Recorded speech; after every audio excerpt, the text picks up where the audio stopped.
The actual carriages had about 100 people that were stuffed into one. These were mainly women, children, and old people. They were not given food and water, so people died. It was a first example of people being moved in this way by trains.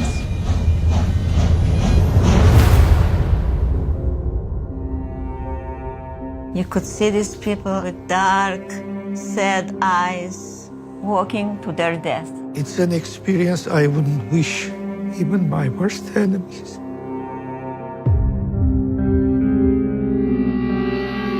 A million Armenians were killed in 7 or 8 months in 1915. A million Armenians just in that period. That was unprecedented in modern history. The Armenians were not Turkic, the Armenians were Christian. They've been wanting to get rid of this minority for a long time, and now was their chance under the cover of war. The whole Armenian population. They were all arrested and massacred on deportation marches. They have the same PR company that does tobacco industry stuff and anti-global warming stuff. The U.S. government, out of deference to our NATO ally, Turkey, had a taboo on saying anything about this historical event.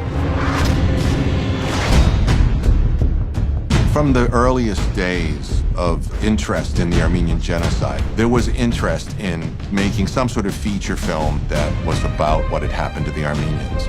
Turkey threatened and got the State Department to call MGM. MGM did cower to its interests and ended the film, and it never came to light.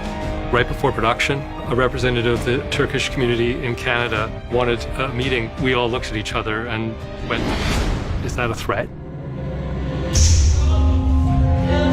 If we could go and shoot in Turkey, we'd go do that. It's impossible.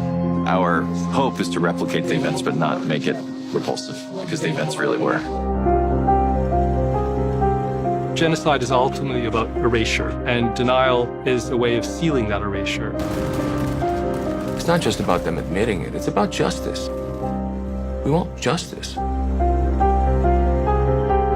The onus of telling that story, I mean, the soul of the whole Armenian nation is burnt by this. You grow up hearing all the stories about the genocide, and all of my ancestors have been a part of this somehow.